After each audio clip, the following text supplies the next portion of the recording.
औरंगाबाद शहर में आए हुए हैं विकास का मुद्दा।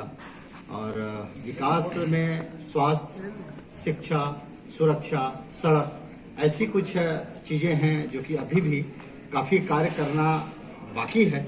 उस कार्य को स्वास्थ्य में कम से कम एक अच्छी हॉस्पिटल पंचायत लेवल में, ब्लॉक लेवल में ऐसी हॉस्पिटल हो कि रेफरल हॉस्पिटल ना हो।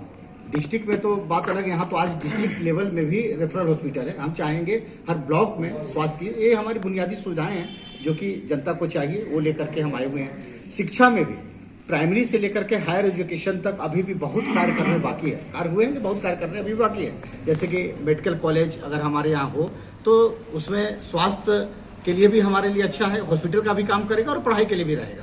तो मेडिकल कॉलेज हो, IIT लेवल का इंजीनियरिंग कॉलेज हो, MBA कॉलेज हो, और एग्रीकल्चरल हो, चूँकि एग्रीकल्चरल बेस्ड हम लोगों का जगह भी है। तो यहाँ पर अगर कृषि का अगर कॉलेजेज हो तो एग्रीकल्चर से भी रिलेटेड हमको वहाँ से सलाह मिलता जाएगा, और खेत वगैरह में क्या खेती होना चाहिए वो सलाह भी सबों को मिलता जाएगा।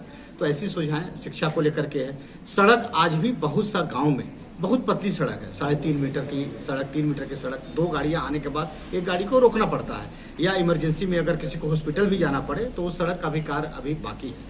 वो सड़क का कार्य भी हम चाहेंगे कि हो। बीजेपी कौन है दोषी के लिए? तो देखिए, जितने भी कार्य बोल रहे हैं सबसे पहले तो बिहार सरकार होती है। बिहार सरकार को ही ये कार्य करना है, और जब सरकार ही हमारी नहीं होगी तो सारी चीजें कैसे होंगी? सरकार को तो एक्टिव होना ही पड़ेगा। तो औरंगाबाद को नहीं ध्यान दिया गया है। सरकार जो भी है 30 साल से, अभी तो 15 साल से माननीय मुख्यमंत्री जो भी हैं वो नालंदा, राजगीर के अलावा कहीं दूसरी जगह नहीं निकल पाए हैं।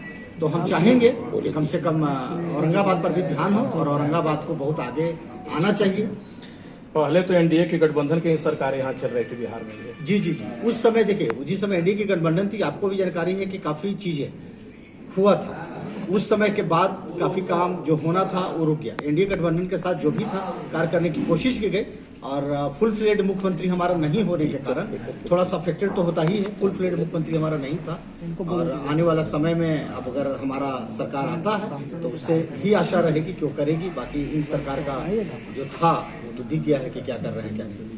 स्वयंसेवक कभी भी भारतीय जनता पार्टी का सपोर्टर होता है, तो हम भारतीय जनता पार्टी के साथ ही हैं, और टिकट के लिए तो हम आशान्वित हैं, पूरी तरह से आशान्वित है। ये कार्य ऐसे केंद्रीय नेतृत्व का और जनता का है। जनता की आवाज को केंद्रीय नेतृत्व कैच करती है और उसके हिसाब से टिकट देती है। तो हम आशान्वित है कि हमें टिकट मिलेगा। तो क्या ये जाना जाए कि औरंगाबाद बीजेपी 2 खेमों में है? क्योंकि एक तो सिटिंग विधायक सांसद हैं, सिटिंग विधायक भी रहे, और ये सारे चीज उम्मीदवारी अपनी अपनी दावे कर रहे हैं।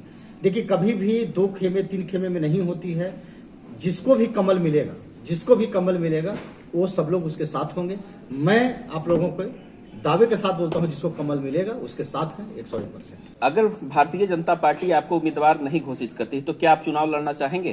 कभी नहीं, हम चुनाव नहीं लड़ेंगे। अगर भारतीय जनता पार्टी नहीं चाहेगी तो चुनाव नहीं लड़ेंगे। तथाकथित ये आरोप लगाया जा रहा है कि आप हैं बीजेपी से कैंडिडेट रहे हैं, आपकी माताजी आरजेडी से हैं, और वर्तमान में भी सूत्री सदस्य भी हैं।